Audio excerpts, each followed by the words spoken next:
नमस्कार, आपके पसंदीदा श्रीदेवी क्लासेज यूट्यूब चैनल पर स्वागत है। हमारी playlist electrical technical helper series में आज कुछ मल्टीपल चॉइस क्वेश्चन में समझते हैं इलेक्ट्रिकल मेजरमेंट्स को और कुछ परीक्षाओं में प्रचलित प्रश्न प्रारूपों को सैद्धांतिक समझ के साथ हल करते हैं ताकि परीक्षाओं में अच्छे अंक पाने की चाहत पूरी हो। शुरू करते हैं। किसी दिए गए विद्युत परिपथ में किसी विशेष स्थान पर वोल्टमीटर या एमीटर को लगाकर उनके पाठ्यांकों के बारे में प्रश्न पूछने का एक अच्छा प्रचलन है। यहाँ इस परिपथ में जो 4 प्रतिरोध 36 ओम, 40 ओम, 60 ओम और 60 ओम क्रमशः R1, R2, R3 और R4 लगे हैं, उसमें इस 60 ओम के R4 प्रतिरोध के सिरों पर जो वोल्टमीटर लगा है उसका पाठ्यांक पूछा गया है, जबकि आपूर्ति 240 वोल्ट विभव यहाँ इन 2 सिरों पर लगाई गई है। इन प्रश्नों में लगाए गए मापक यंत्र आदर्श माने जाते हैं, तो यहाँ ये वोल्टमीटर आदर्श वोल्टमीटर जैसे अनंत प्रतिरोध जैसा व्यवहार करेगा और इस परिपथ में धारा इस स्थान पर विभाजित होकर पुनः जब मिलेगी तो वापस सिर्फ 60 ओम में जाएगी। ये वोल्टमीटर एक अनंत प्रतिरोध जैसा आदर्श विभव मापी जैसा व्यवहार करेगा और 36 ओम के इस परिपथ की धारा और 60 ओम के इस परिपथ की धारा एक समान होगी। यहाँ धारा इन 2 बिंदुओं के बीच में विभाजित होकर मिली है, तो 60 ओम और 40 ओम के ये जो 2 प्रतिरोध हैं वो परस्पर समांतर में हैं और समांतर में 2 प्रतिरोधों की जगह हम एक तुल्य प्रतिरोध दोनों प्रतिरोध मान के गुणा में दोनों प्रतिरोधों के जोड़ का भाग देकर ज्ञात कर सकते हैं। तो यहाँ जब 60 ओम और 40 ओम प्रतिरोध के गुणा में दोनों के जोड़ का जब भाग दिया गया तो ये तुल्य प्रतिरोध 24 ओम प्राप्त हो जाएगा और 60 ओम और 40 ओम के स्थान पर रखे गए 24 ओम, 36 ओम और इस 60 ओम में धारा एक समान प्रवाहित होगी। तो ये तीनों प्रतिरोध श्रेणी में जब तुल्य प्रतिरोध जोड़कर प्राप्त किया जाएगा तो कुल प्रतिरोध 120 ओम आ जाएगा। 240 वोल्ट के स्रोत में कुल प्रतिरोध 120 ओम। परिपथ की धारा का मान 2 एम्पियर V/R 240 में 120 का भाग देने पर आ जाएगा और यही 2 एम्पियर धारा इस 60 ओम के प्रतिरोध में 120 वोल्ट का विभवांतर बना देगी और ये डी ऑप्शन हमारा इस परिपथ में 60 ओम का विभवांतर हमारी इस वोल्टमीटर की पाठ्यांक हो जाएगी। तो इस परिपथ में 60 ओम और 40 ओम परस्पर समांतर में तुल्य प्रतिरोध 24 ओम आ जाएगा और ये 24 ओम 36 और 60 के साथ जुड़कर कुल प्रतिरोध 120 ओम देगा और परिपथ में कुल धारा 2 एम्पियर 60 ओम में 120 वोल्ट विभवांतर बना देगी। उसी तरह के विद्युत परिपथ में अगर वोल्टमीटर की बजाय श्रेणी में एक एमीटर लगाया हुआ होता और उसके पाठ्यांक के बारे में पूछा जाता तो ये एमीटर एक आदर्श एमीटर की जैसे शून्य प्रतिरोध के परिपथ अवयव जैसा व्यवहार करता और यहाँ 60 और 40 के समांतर तुल्य प्रतिरोध 24 ओम में 36 ओम और 60 ओम जोड़ने पर कुल श्रेणी प्रतिरोध 120 ओम आ जाता और ओम के नियमानुसार 240 वोल्ट के विभवांतर से 120 ओम के कुल प्रतिरोध में 2 एम्पियर हमारी परिपथ धारा हो जाती। ऑप्शन सी राइट ऑप्शन हो जाता। इस दिए गए परिपथ में R1 प्रतिरोध के सिरों के विभवांतर को मापने के लिए एक एमीटर को वोल्टमीटर की तरह जोड़ दिया गया है। तो अब इस परिपथ में क्या होगा? एक आदर्श एमीटर शून्य प्रतिरोध के जैसा व्यवहार करके यहाँ एक लघु परिपथ की स्थिति बना देगा और परिपथ में स्रोत विभवांतर की धारा श्रेणी के प्रतिरोधों द्वारा नियंत्रित होगी और इस परिपथ में जो E/R धारा का मान होगा वो संपूर्ण धारा एमीटर में से प्रवाहित होगी। श्रेणी प्रतिरोध के मान अल्प होने, स्रोत विभवांतर के मान अधिक होने से एमीटर में प्रवाहित धारा का मान इतना अधिक होगा कि हमारे संवेदनशील सुग्राही एमीटर अति भार से नष्ट हो जाएंगे और यहाँ कम पाठ्यांक विचलन नहीं या पैमाने पर बहुत ज्यादा विक्षेप की बजाय ये जो तीसरा ऑप्शन है मीटर जल जाएगा एक सही विकल्प होगा। अगर इस श्रेणी प्रतिरोध R का मान पर्याप्त होता तो ऐसी स्थिति में E/R का मान नियंत्रित रहने की स्थिति में ऐसा एमीटर परिपथ की वोल्टेज न नापकर श्रेणी में जो धारा प्रवाहित हो रही है उसका मान यहाँ नापता और वो पैमाने पे उच्च पाठ्यांक देता या अति भार से नष्ट हो जाता। तो यहाँ कोई परिपथ की स्थिति से आकलन कर सकता है कि श्रेणी प्रतिरोधों के मान अल्प हैं और परिपथ में श्रेणी में बनने वाली धारा का अत्यधिक मान जब एमीटर में जाएगा तो एमीटर नष्ट हो जाएगा। ये एक प्रचलित और सरल प्रश्न है जो सभी परीक्षाओं में दोहराया जाता है। यहाँ हमें 3 अलग अलग प्रकार के चल लोह, चल कुंडली और डायनमोमीटर प्रकार के यंत्रों को दिया हुआ है। पूछा गया है वो किस तरह की विद्युत राशि के मापन में प्रयोग किए जाते हैं, हमें सही मिलान करना है। तो जो चल लोह प्रकार के मापक यंत्र होते हैं, चाहे वो प्रतिकर्षण प्रकार के यहाँ दिखाए गए हैं या आकर्षण प्रकार के हों, इनमें जब कुंडली में धारा से कार्यकारी चुंबकीय क्षेत्र बनाया जाता है तो लोह टुकड़े चुंबकित होकर यहाँ प्रतिकर्षण प्रकार में ये जो स्थिर लोहे का टुकड़ा है वो तो आंतरिक आवरण में चिपका रहता है। ये घूर्णनशील टुकड़ा जो बलागुण अनुभव करता है वो कुंडली में प्रवाहित धारा के वर्ग के समानुपाती है, और ऐसे बलागुण जो वर्ग अनुपात में होते हैं वो यंत्रों को प्रत्यावर्ती धारा AC और दिष्ट धारा DC दोनों में उपयोगी बना देते हैं। हालांकि AC और DC दोनों मापन के लिए पैमाने अलग अलग लेने होंगे अगर हम मूविंग आयरन इंस्ट्रूमेंट का इस्तेमाल कर रहे हैं। एक चल कुंडली प्रकार के मापक यंत्र में स्थायी जो स्थिर चुंबक होते हैं उनके द्वारा जो कार्यकारी चुंबकीय क्षेत्र बनाया जाता है, और एक घूर्णनशील कुंडली के फेरों में जब धारा प्रवाहित की जाती है तो विक्षेपण बलागुण धारा के समानुपाती उत्पन्न होता है। अगर धारा की दिशा बदल दी जाए तो विक्षेपण बलागुण की दिशा भी उल्टी हो जाती है, और ऐसे यंत्रों में जब हम प्रत्यावर्ती धारा का प्रवाह करते हैं तो यंत्र प्रत्यावर्ती धारा के पूर्ण चक्र औसत के अनुसार 0 पाठ्यांकों को दर्शाता है। तो ऐसे चल कुंडली यंत्र केवल दिष्ट धारा मापन में उपयोगी हैं, इनसे प्रत्यावर्ती धारा का मापन नहीं किया जाता। तो पहला और दूसरा दोनों ऑप्शन सही ऑप्शन है। वहीं डायनमोमीटर प्रकार के यंत्रों में स्थिर कुंडली और चलायमान कुंडली दोनों पर जब एक जैसे प्रत्यावर्ती संकेत एक साथ दिशा बदलते हैं तो विक्षेपण बलागुण की दिशा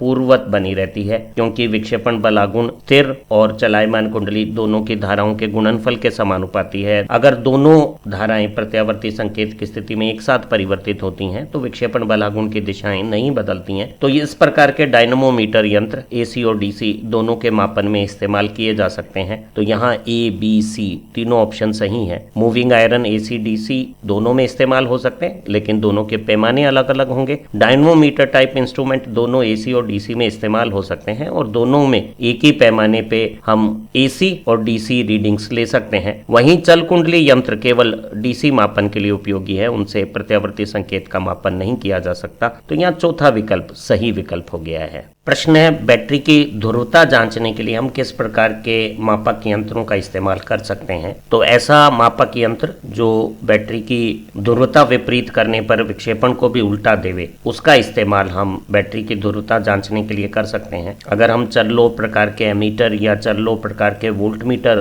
की कार्य प्रणाली समझें तो उनमें विक्षेपण बलागुण विद्युत फलन के वर्ग अनुपात में होता है, और विद्युत संकेत की दिशा बदलने पर भी विक्षेपण बलागुण की दिशा नहीं बदलती। ये यंत्र AC और DC दोनों में इस्तेमाल हो सकते हैं, और बैटरी की ध्रुवता जांचने में चाहे ध्रुवता उल्टी भी कर दें उनके विक्षेप पे कोई असर नहीं आएगा। तो इनका इस्तेमाल हम बैटरी की ध्रुवता जांचने में नहीं कर सकते। वहीं डायनमोमीटर प्रकार के वोल्टमीटर में परिपथ में जो भार धारा है वो स्थिर कुंडलियों में भेजी जाती है जो 2 बराबर हिस्सों में बनाई हुई होती है। वहीं विभव संकेत चलायमान कुंडली मूविंग कॉइल को दिया जाता है, और धारा के मान को सीमित और विभव के समानुपाती रखने के लिए चलायमान कुंडली के श्रेणी में कुछ प्रतिरोध का भी प्रयोग किया जाता है। और ऐसे मापक यंत्र AC और DC दोनों में शक्ति के मापन में इस्तेमाल किए जा सकते हैं, लेकिन बैटरी की ध्रुवता जांचने में डायनमोमीटर प्रकार के वोल्टमीटर उपयोगी नहीं है। वहीं जो चल कुंडली प्रकार के वोल्टमीटर हैं उनमें परमानेंट मैग्नेट के स्थिर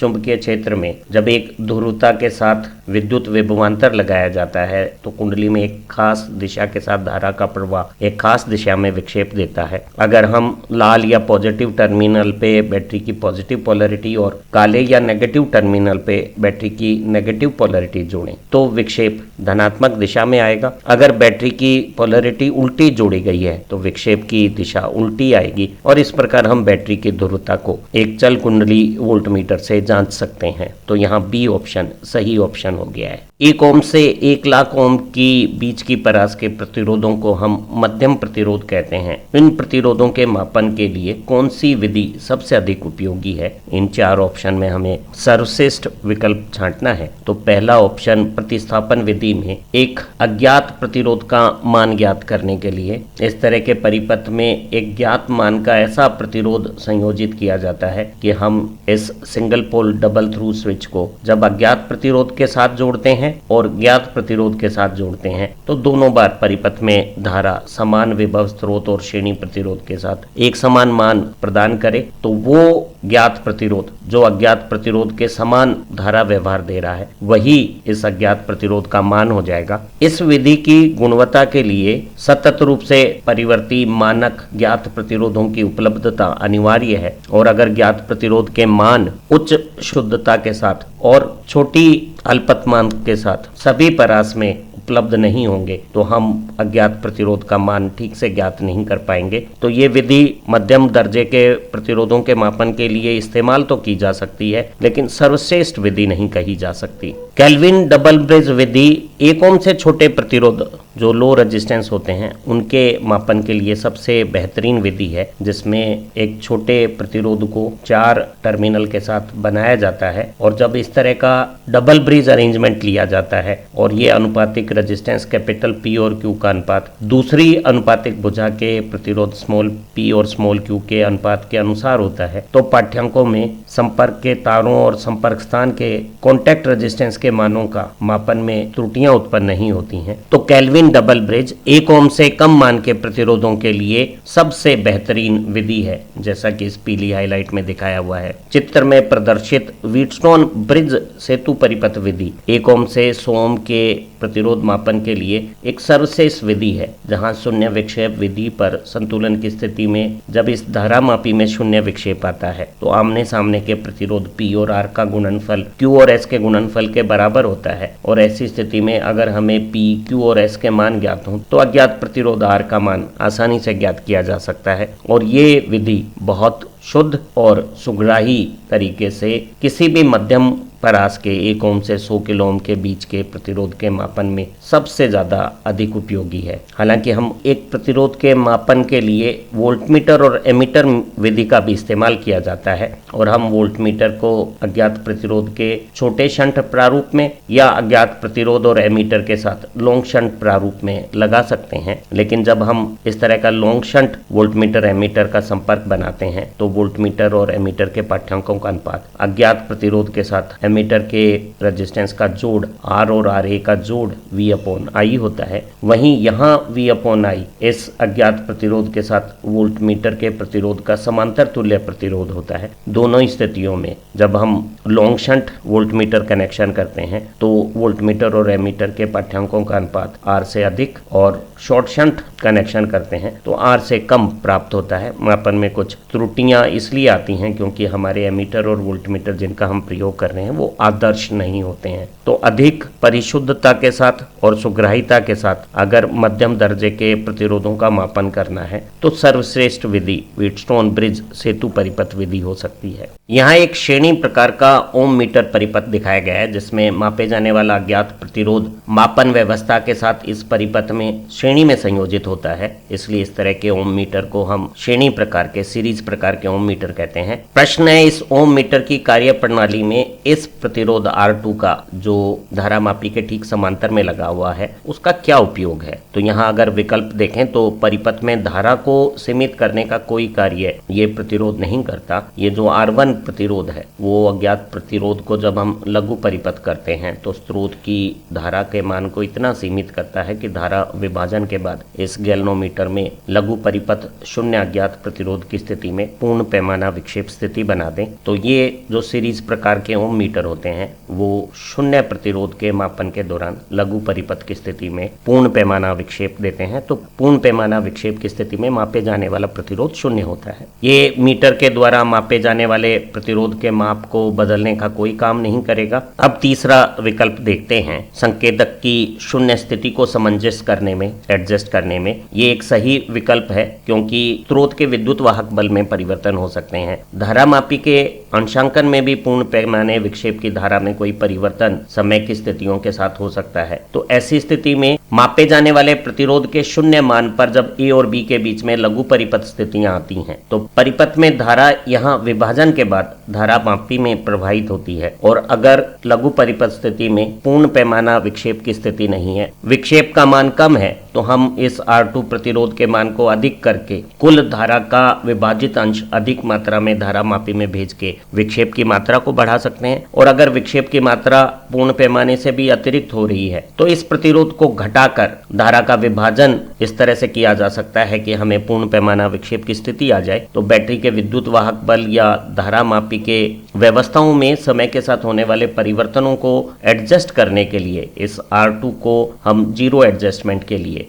जब लघु परिपथ किया गया है उस समय शून्य प्रतिरोध की स्थिति पूर्ण पैमाने विक्षेप के स्थिति के साथ मिल जाए, उस हेतु इस R2 प्रतिरोध का इस्तेमाल किया जाता है। परिपथ में अतिरिक्त धारा को रोकने का काम R1 प्रतिरोध करेगा। तो ये चौथा विकल्प भी R2 का कार्य नहीं है। R2 का कार्य संकेतक की पूर्ण पैमाना विक्षेप की शून्य प्रतिरोध स्थिति को एडजस्ट करना है। प्रश्न है, एक श्रेणी प्रकार के ओम मीटर के स्केल में नॉन लीनियरिटी क्यों होती है, वो ए रेखीय क्रम में क्यों एडजस्ट किया जाता है, रेजिस्टेंस का मान और विक्षेप में आपस में समरूपता क्यों नहीं है। तो इस तरह के ओम मीटर में जो मीटर पर विक्षेप की मात्रा आती है वो मीटर की धारा मापी में प्रवाहित धारा के समानुपाती होती है और धारा परिपथ के प्रतिरोध के साथ एक व्युत्क्रम प्रकार का संबंध रखती हैं। तो विक्षेप धारा के समानुपाती और धारा प्रतिरोध बढ़ने से घटने वाले व्युत्क्रम प्रकार के संबंध के साथ होती है। तो इस कारण से हमारा जो पैमाना है वो एक अरेखीय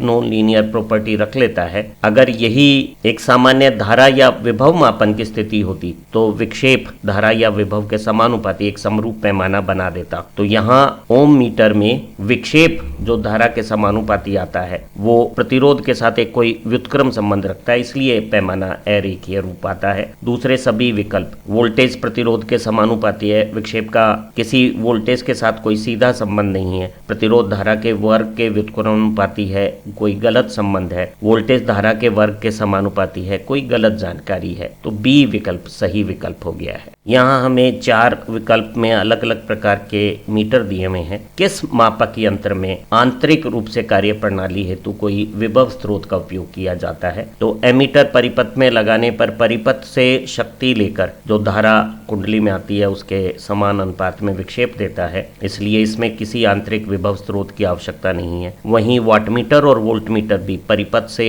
शक्ति प्राप्त करके विक्षेप को उत्पन्न करते हैं, इनमें भी किसी भी प्रकार का आंतरिक विभव स्रोत नहीं होता है। लेकिन चाहे सीरीज प्रकार का ओम मीटर हो जिसमें अज्ञात प्रतिरोध मापे जाने वाली प्रणाली के श्रेणी परिपथ में आता है, या फिर शंट प्रकार के ओम मीटर हो जिसमें मापे जाने वाला प्रतिरोध मापन करने वाले यंत्र के ठीक समांतर में लगाया जाता है, दोनों ही यंत्रों में हम परिपथ को विद्युत आपूर्ति से काटकर यंत्र के आंतरिक विभव स्रोत का उपयोग करके मापन की प्रक्रिया को संपादित करते हैं। तो ओम मीटर प्रकार के यंत्र जो रेजिस्टेंस मापन में इस्तेमाल होते हैं उनमें एक आंतरिक विभव स्रोत का उपयोग होता है। प्रतिरोध मापन के लिए हम एक मेगर उपकरण का भी इस्तेमाल करते हैं जो उच्च मान के कुचालन प्रतिरोधों का मापन करता है, वो भी एक आंतरिक विभव स्रोत का उपयोग रेजिस्टेंस मापन में करता है। तो मेगर और ओम मीटर में यहाँ तीसरा विकल्प हमारा सही उत्तर हो जाएगा। मापक यंत्र के अंदर ही एक आंतरिक विभव स्रोत होता है जिसका इस्तेमाल प्रतिरोध मापन की प्रक्रिया में हम करते हैं। अगले 2 प्रश्न इन दिनों हमारी परीक्षाओं के सबसे प्रचलित प्रश्न प्रारूप हो गए हैं। यहाँ पूछा गया है कि जो श्रेणी प्रकार के ओम मीटर होते हैं जिसमें अज्ञात प्रतिरोध को मापन व्यवस्था के साथ परिपथ में इस प्रकार श्रेणी संयोजित करके प्रयोग किया जाता है, उसमें शून्य विक्षेप की स्थिति और पूर्ण पैमाने विक्षेप की स्थितियों में जो अज्ञात मापे जाने वाले प्रतिरोध होते हैं उनके क्या मान होते हैं। जब अज्ञात प्रतिरोध का मान अनंत होता है, ए और बी के ये सिरे खुला परिपथ स्थिति में होते हैं, तो स्रोत का परिपथ पूर्ण नहीं होने से इस मीटर में भी कोई धारा प्रवाह नहीं होता और शून्य धारा की स्थिति में शून्य विक्षेप के समय इस तरह के सीरीज प्रकार के ओम मीटर के पैमाने पे अनंत प्रतिरोध का मापन हो रहा होता है। वहीं लघु परिपथ स्थितियों में जब अज्ञात प्रतिरोध का मान शून्य है, तो इस पूरे परिपथ में न्यूनतम प्रतिरोध की स्थिति में अधिकतम परिपथ धारा स्रोत के इस सिरे से विभाजित होकर धारा मापी में पूर्ण पैमाना विक्षेप बना सकती है। इस R2 प्रतिरोध के एडजस्टमेंट से हम यहाँ पूर्ण पैमाने विक्षेप की स्थिति प्राप्त कर लेते हैं और लघु परिपथ ये 0 ओम अज्ञात प्रतिरोध के मान के समय यहाँ पूर्ण पैमाना विक्षेप आ जाता है। और इसी यंत्र में जब अज्ञात प्रतिरोध का मान R1 से कुछ अधिक होता है, तो परिपथ अर्ध पैमाना विक्षेप की स्थिति प्रदर्शित करता है। तो ये R1 प्रतिरोध का मान तय करता है कि अर्ध पैमाना विक्षेप के समय हमारे पाठ्यांक क्या होंगे। तो यहाँ शून्य विक्षेप की स्थिति में अनंत प्रतिरोध और पूर्ण पैमाना विक्षेप की स्थिति में शून्य प्रतिरोध का मापन होगा और हमारा 2 नंबर विकल्प सही विकल्प होगा। यहाँ एक शंट प्रकार का ओम मीटर प्रदर्शित है, जिसमें मापे जाने वाले अज्ञात प्रतिरोध के ठीक समांतर में मापन यंत्र व्यवस्था का संयोजन किया जाता है और इस प्रकार के शंट प्रकार के ओम मीटर में पूछा गया है शून्य विक्षेप की स्थिति और पूर्ण पैमाना विक्षेप की स्थिति में अज्ञात मापे जाने वाले प्रतिरोध के क्या मान होंगे। शंट प्रकार के ओम मीटर को हम आमतौर पे उद्योगों और प्रयोगशालाओं में अल्प मान के प्रतिरोधों के मापन के लिए इस्तेमाल करते हैं और जब अज्ञात प्रतिरोध का मान शून्य हो, ए और बी के बीच में लघु परिपथ शॉर्ट सर्किट स्थितियां बनाई हुई हो, तो ये सोर्स की संपूर्ण धारा यहाँ लघु परिपथ भाग में प्रवाहित होगी और मीटर में कोई धारा प्रवाह नहीं होगा और मीटर शून्य धारा के साथ शून्य प्रतिरोध को लघु परिपथ स्थिति को शून्य विक्षेप की स्थिति में प्रदर्शित करेगा। तो शून्य विक्षेप की स्थिति में हम 0 ओम प्रतिरोध को प्रदर्शित करेंगे। वहीं जब अज्ञात प्रतिरोध का मान अनंत है, ए और बी के सिरे आपस में खुले हुए हैं, तो मीटर के मैकेनिज्म के इस परिपथ में अधिकतम धारा का प्रवाह इस R1 प्रतिरोध को हम इस तरह से एडजस्ट करेंगे कि मीटर पूर्ण पैमाना विक्षेप की स्थिति प्रदर्शित करे। तो हम पूर्ण पैमाना विक्षेप पे अनंत प्रतिरोध और शून्य विक्षेप स्थिति पे शून्य प्रतिरोध, ये पहला विकल्प हमारा शंट टाइप ओम मीटर की स्केल के बारे में सही विकल्प हो जाएगा, जो शून्य विक्षेप की स्थिति में 0 ओम और अधिकतम पूर्ण पैमाना विक्षेप की स्थिति में अनंत प्रतिरोध को इंगित कर रहा है। उम्मीद है आज जो हमने 10 उदाहरण इलेक्ट्रिकल मेजरमेंट के प्रश्नों से संबंधित किए हैं वो आपके लिए परीक्षा उपयोगी साबित होंगे। हमारी इलेक्ट्रिकल मेजरमेंट और टेक्निकल हेल्पर प्लेलिस्ट की दूसरी लर्निंग वीडियो से आपकी सैद्धांतिक समझ बेहतर बनेगी और सभी प्रकार की परीक्षाओं में अच्छे अंकों के साथ सफलताएं सुनिश्चित बनेंगी। इन्हीं कामनाओं के साथ फिर मिलते हैं एक नई लर्निंग वीडियो के साथ। एक बार फिर हमारी सभी लर्निंग वीडियो देखने, सराहने और दोस्तों के साथ शेयर करने के लिए आपका बहुत बहुत धन्यवाद।